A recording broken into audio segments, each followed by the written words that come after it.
네, 오늘의 정치권 소식 장성철 공론센터 소장 그리고 김성환 시사평론가 두 분과 함께 짚어보겠습니다. 안녕하세요. 네, 안녕하세요. 네, 어서 오세요. 예. 자, 윤석열 대통령과 기시다 일본 총리 한일 정상회담 리투니아 현지에서 진행이 됐습니다만 네. 역시 오염수 방류 문제를 두고 여러 가지 논의가 이제 진행이 됐는데 그 결과를 보고 여야의 반응이 아주 극명하게 엇갈렸습니다. 그렇죠. 어떻게 보셨습니까? 대통령께서 세 가지 요구 사항을 기시다에게 얘기를 했잖아요. 그런데 기시다가 결국에는 우리 측이 가장 중요하게 생각한 방류 점검 과정에서 한국 전문가가 참여했으면 좋겠다라는 것에 대해서는 확답을 주지 않았어요. 네. 그 부분에 대해서는 국무조정실에서는 앞으로 일본과 실무적인 여러 가지 협의를 통해서 이루어내겠다 이런 입장은 표명을 했지만 일단은 저는 기시다와의 정상회담 전에 실무적인 조율을 통해서 대한민국 국민들이 좀 안심할 수 있는 조치들은 선제적으로 합의를 보고 들어가는 것이 외교의 기본이 아니었을까라는 좀 생각이 들어서 네. 저 부분은 좀 상당히 아쉽다라고 말씀을 드리고요. 일단은 국민의힘 쪽에서 얘기하는 것처럼 오염수 방류 문제와 관련해서 국민의 불안과 걱정을 덜었다라고 보기에는 좀 무리가 있어 보인다라고 말씀을 드리고 어쨌든 대통령실에서는 IAEA 보고서가 발표되고 나서 그 발표를 존중한다라고 얘기를 했잖아요. 그렇다면 기준치에 맞는 방류를 하게 된다면 우리는 그것은 용인할 수밖에 없어라는 의미로 읽혀질 수밖에 없었습니다. 그래서 기시다로서는 큰 선물을 이번에 받았다.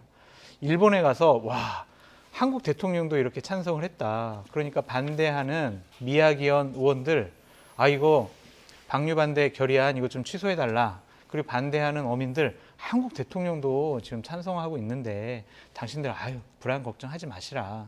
이런 식으로 설득용으로 대한민국 대통령과의 저 회담을 이용할 수 있는 중요한 명분이 됐다라고 보여집니다. 네. 국민 우려를 불식시켰다는 이제 이 여당 쪽의 해석과는 좀 다른 의견을 제시해 주셨고 역시 이제 민주당도 사실상 오염수 방류를 용인한 거 아니냐 이렇게 이제 보고 있습니다. 어떻게 보셨습니까? 아니, 또 어느 누가 해석을 한다 하더라도 방류 용인한 거라고 해석할 수밖에 없는 거 아닙니까? 그러니까 우리 국민들이 우려하고 있다는 얘기, 그게 방류를 반대하는 얘기로 받아들일 수는 없는 거잖아요. 그러니까 최소한 우리 국민들이 우려가 많으니 우리가 크니 방류를 잠시 연기해달라. 충분히 우리 국민들이 이 방류에 대해서 공감을 얻을 수 있는 최소한 신뢰할 수 있는 정도의 조치가 취해지고 난 다음에 방류해달라. 이 정도 얘기가 나와야지 방류에 대해서 반대를 했다거나 이렇게 얘기할 수 있는 거 아닙니까? 그런데 방류에 대해서 한마디도 하지 않았잖아요. 오히려 방류 모니터를 정보를 우리하고 공유해달라거나 방금 전에 말씀하셨던 것처럼 전문가가 참여할 수 있게 해달라 이렇게 얘기를 했다고 하는 건데 저는 전문가 참여도 실질적인 참여하기 어렵다 이렇게 생각해요. 왜냐하면 이미 다 보여줬잖아요. 일본 정부가. 후쿠시마 오염수 방류와 관련해서 시찰단 우리가 구성해서 갔을 때에도 직접 가서 우리가 확인하지 못했어요. 일본 도쿄전력이 그냥 준 자료를 가지고 검증하는 것밖에 못했잖아요. IAEA 시찰단도 역시 마찬가지였어요. 그러니까 시료에 대한 정확한 분석도 결국은 알프스를 거쳤다고 하는 그걸 가지고 시료를 검사한 것 말고 지금 그 오염수 탱크에 들어있는 시료를 채취한 그것도 사실 분석한 결과 내놓지 않고 최종 보고서라고 내놓은 거 아닙니까? 그리고 환경 영향 평가조차도 사실은 했다고 볼 수가 없는 상황이란 말이에요. 그런데도 불구하고 안전하다 이렇게 결론을 내린 거나 마찬가지인 것 같아요.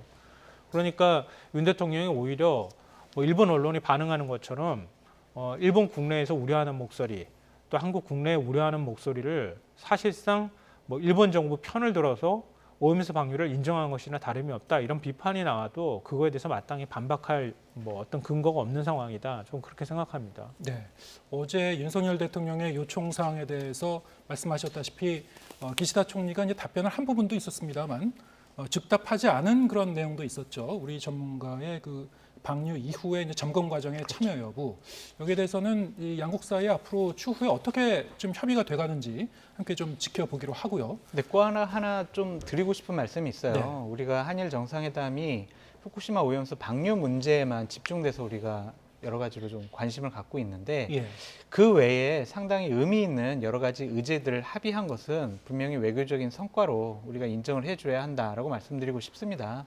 소개시켜 드릴게요. 외환위기에 대한 안전장치라든지 첨단 기술 연구, 상호 안보 협력까지 경제, 기술, 안보 등 전방위적으로 양국 간의 발전적 미래 협력 관계를 이번에 좀 더 확고하게 했다. 셔틀 외교를 조금 더 전략적으로 함께하기로 한 이 약속, 이 부분들은 어느 정도 좀 인정해 줘야 되지 않을까라는 좀 생각도 들고요. 일단은 후쿠시마 오염수 문제에 대한 국민적인 불안감을 최소화시키도록 조금 더 강한 노력이 있었으면 좋지 않았을까라는 아쉬움도 같이 표해 봅니다. 네. 근데 일본 정부의 반응은요, 우리 믿어달라 이거예요. 한마디로 정리하면 우리가 잘 점검하고 모니터링 할 테니까 너무 걱정하지 마라 이 얘기인데요. 그동안에 그 후쿠시마 원전에서 뭐 그 핵 연료가 녹아내리는 멜트다운이 있었을 때도 역시 마찬가지였고요. 멜트다운이 있고 난 다음에 결국은 그 원자로 밑에 콘크리트까지 다 녹아내리고 거기에 지하수가 유입되는 상황이었음에도 불구하고 공개하지 않았잖아요. 그러니까 이런 식으로 폐쇄적인 그 관료제 사회에서의 어떤 폐쇄성을 유지해왔던 게 일본 정부의 모습이었단 말이에요. 그런데 믿어달라는 얘기를 우리가 어디까지 믿어야 될지, 과연 우리가 믿었을 때 나중에 가서 결과가 안 좋았을 땐 그러면 누구한테 책임을 물을지에 대한 게 모호하다는 거예요.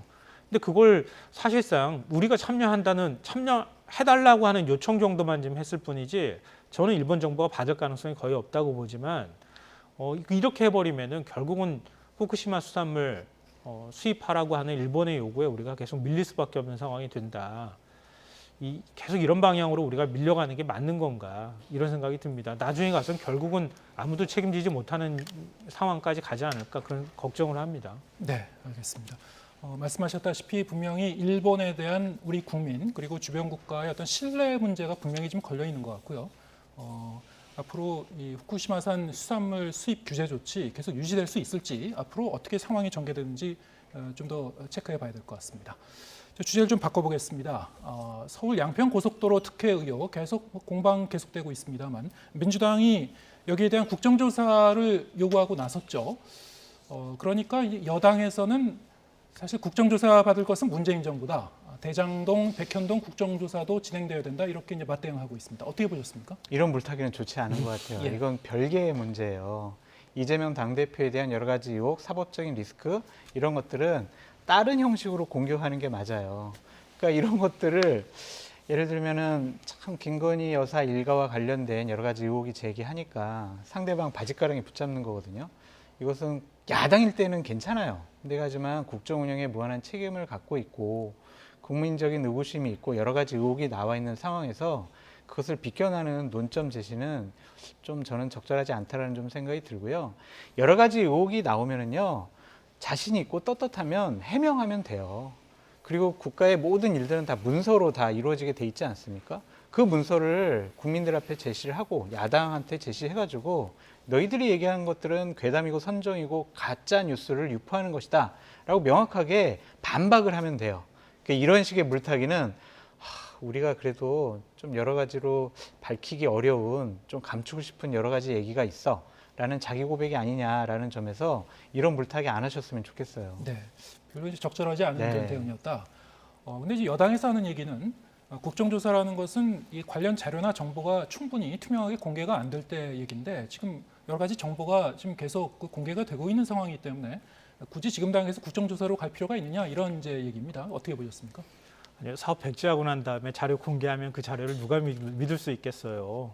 지금 그러니까 원희룡 장관이 사업 백지화 선언할 때 지금 얘기 나오는 것처럼 용역회사, 그러니까 설계회사가 작년 5월에 대안 제시를 했다는 거 아니에요? 강상면으로. 근데 그 사실 모르고 백지화 했다는 거 아닙니까? 아니 그 백지화 선언할 때 그럼 뭘 근거로 선언을 했습니까? 근데 나중에 가가지고 우리 자료 충분히 공개하고 있으니까 우리 믿어달라 이렇게 얘기를 하고 있는데요. 과연 어디까지 선택적으로 공개하고 있는지 누가 알겠습니까? 계속 새로운 사실이나 새로운 자료들이 나와요. 어떻게 이게 말이 되는 얘기인지 잘 모르겠어요. 1조 7천억, 8천억짜리 국책 사업을 하는 데 있어서 그거 없다고 그냥 야당이 의혹 제기한다는 이유만으로 백지화 시켜버렸어요.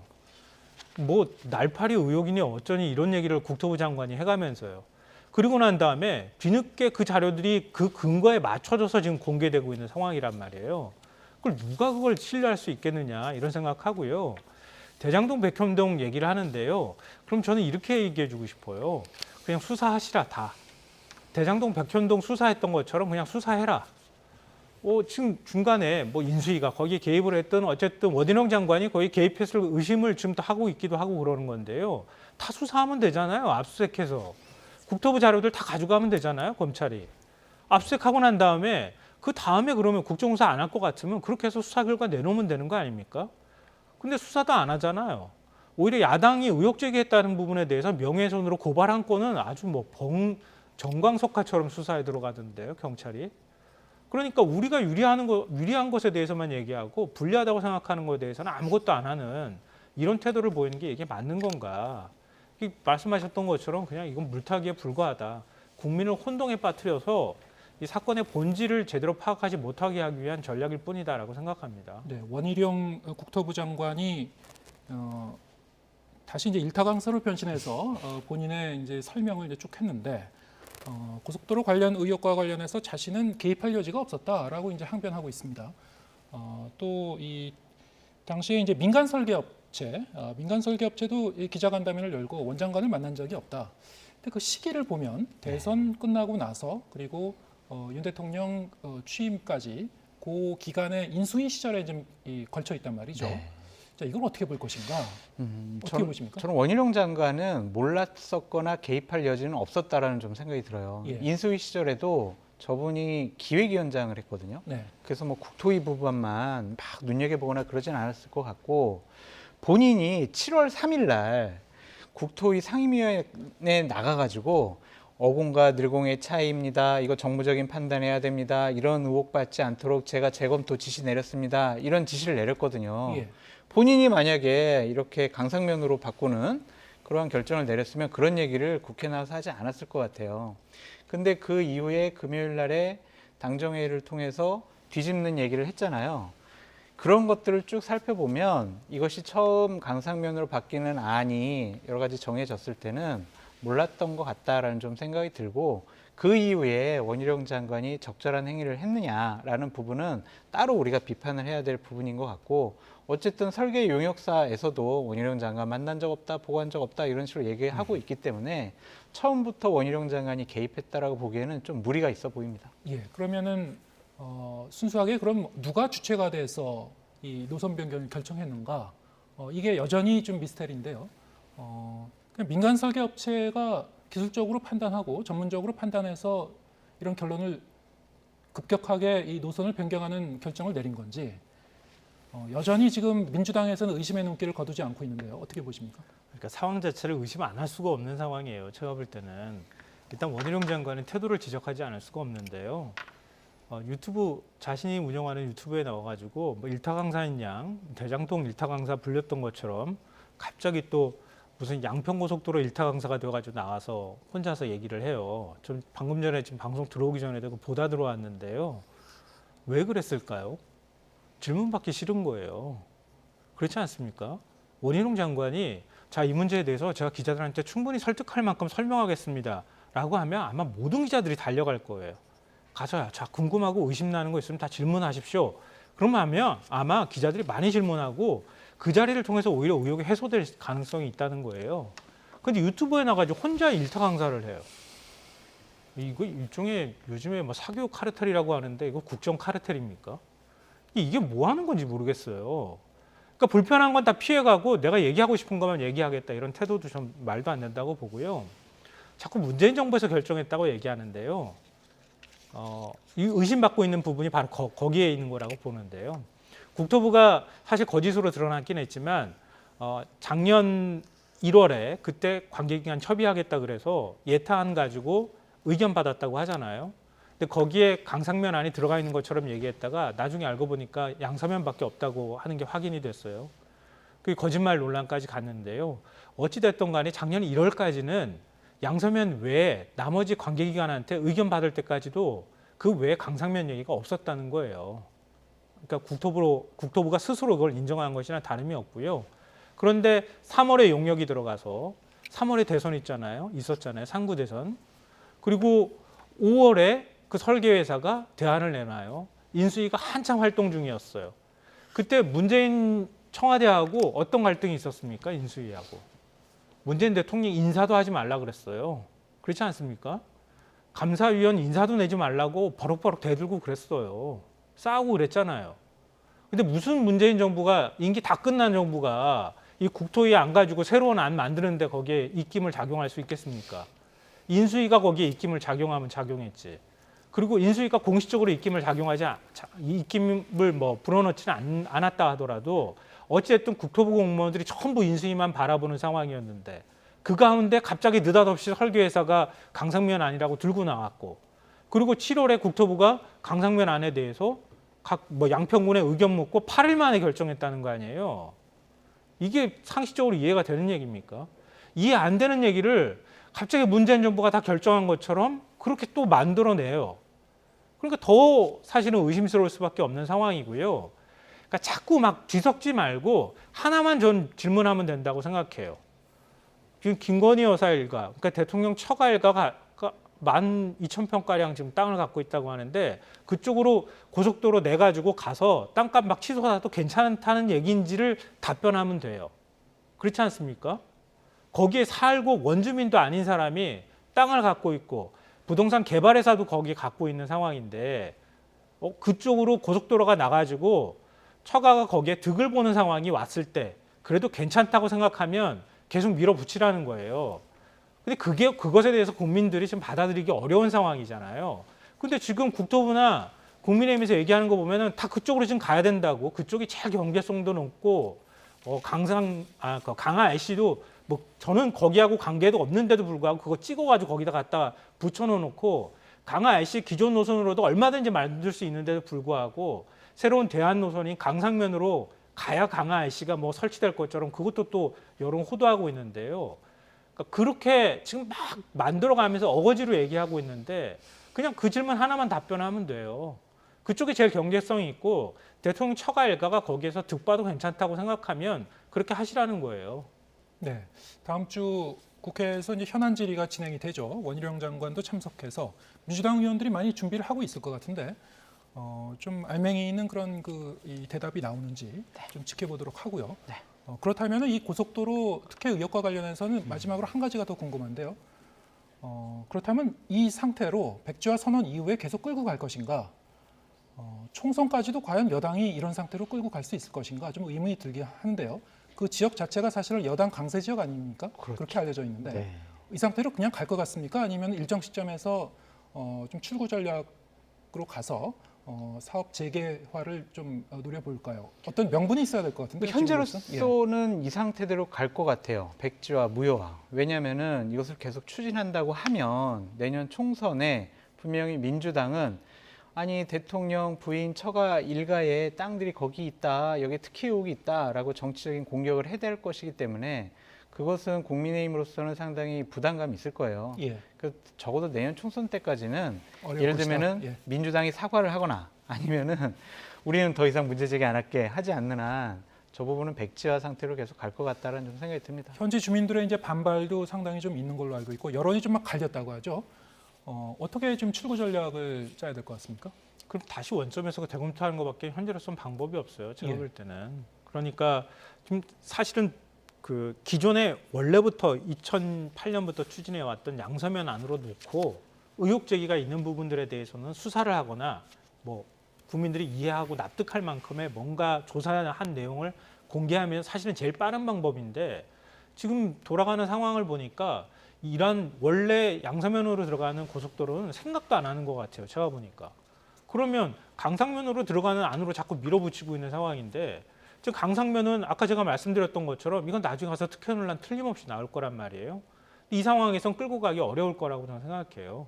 그러면 할 수 있는 방법은 지금 최대한 빠른 시간 앞당겨서 가장 객관적으로 제일 그 지역 주민한테 도움이 되면서도 경제성 있는 노선이 뭔지를 평가하는 겁니다. 평가한 결과를 뭐 여러 개 용역회사한테 맡기든 어떤 방식을 통해 가지고 그 결과 내놔서 국민들이 납득할 만큼의 어떤 상황을 만드는 것 외에는 저는 방법은 없는 거라고 생각합니다. 네. 아마 지금 여당 내부에서도 여러 가지 좀 아이디어가 나오고 있는 걸로 알고 있는데요. 아예 이 예비 타당성 조사를 다시 할 건지 아니면은 타당성 이 검토 조사를 이제 재조사하는 방향을 얘기하는 분들도 있고 그것이 필요 없다라고 이제 얘기하시는 분들도 있고 네. 예, 그 뭐 재개를 하기 위해서는 어쨌든 간에 이 정치적 공방 그리고 이 현지 주민들의 여러 가지 의견 수렴, 여러 가지로 좀 이루어져야 될 것 같습니다. 그거는 추후에 좀 더 저희가 살펴보기로 하고요. 시간이 많이 남진 않았는데 네. 예, 민주당 얘기도 좀 해보겠습니다. 오늘 의원총회에서 불체포 특권 포기 결의 이걸 안건으로 좀 올렸고 추인을 시도했는데 결국 불발이 되고 말았습니다. 네. 애당초 김은경 혁신위원장 네. 혁신은 안 받으면 민주당은 망한다 이렇게 경고까지 했는데 의견 수렴이 안 됐던 모양이에요. 어떻게 보십니까? 저는 이미 혁신위가 망했다고 말씀을 드리고 싶어요. 예. 그러니까 불체포 특권 포기해, 이것을 당론으로 정해, 이것이 제 1호 지시사항이었단 말이에요. 그것에 대해서 이제 한 3주 정도 지난 다음에 우리는 그걸 추인할 수 없어요라고 거부를 했어요. 그럼 앞으로 혁신위가 뭘 할 수가 있을까요? 또 하나 얘기를 했었죠. 꼼수 탈당 방지. 이렇게 이것도 분명히 문제를 삼았다라고 네. 얘기가 나오고 있는데 김홍업 의원 꼼수로 제명을 해버렸거든요. 그런 사람 다시 복당시켰어요. 거기에 대해서 아무 말도 안 해요. 그리고 오늘은 뭐라고 얘기를 했냐면 김은경 혁신위가 강성 팬덤이 뭐가 문제예요? BTS 아미 이게 뭐가 문제인가요? 이런 식으로 얘기를 해요. 민주당이 강성 팬덤 때문에 상당히 문제가 있고 당의 분열을 불러일으킨다라는 인식과 판단이 지배했는데 그게 문제가 안 된대요. 이런 혁신위에 뭘 기대해요? 그래서 저는 혁신위가 살아날 수 있는 방법은 무엇이냐? 이재명 당대표 물러나라, 비대위 구성해라. 그거를 주장하지 않으면, 그리고 그것을 주장하면서 이거 안 받아들여지면 우리 혁신위원들은 모두 다 사퇴하겠다라는 배수진을 치지 않으면요, 혁신위는 아무것도 할 수 없는 식물 혁신위가 될 것이다. 그렇게 말씀드립니다. 네, 혁신이 임기가 사실은 정기 국회 전까지는 네. 어느 정도 성과를 내서 마무리를 해야 되는 그런 상황인데 얼마 남지 않았는데요. 네, 그렇죠. 지금 식물 혁신위가 되는 거 아니냐 이런 게 평가까지 나왔습니다. 어떻게 보고 계십니까? 민주당 망한다고 하는데 왜 혁신위까지 망한다고 얘기를 해요? 네. 그러니까 민주당도 망하고 혁신위도 망했으면 좋겠다고 생각하시는 거 아닌가 싶은데요. 그래서 저는 혁신위가 좀 더 목소리를 내야 된다고 생각해요. 그러니까 그동안에 너무 조용했어요. 제가 볼 때는.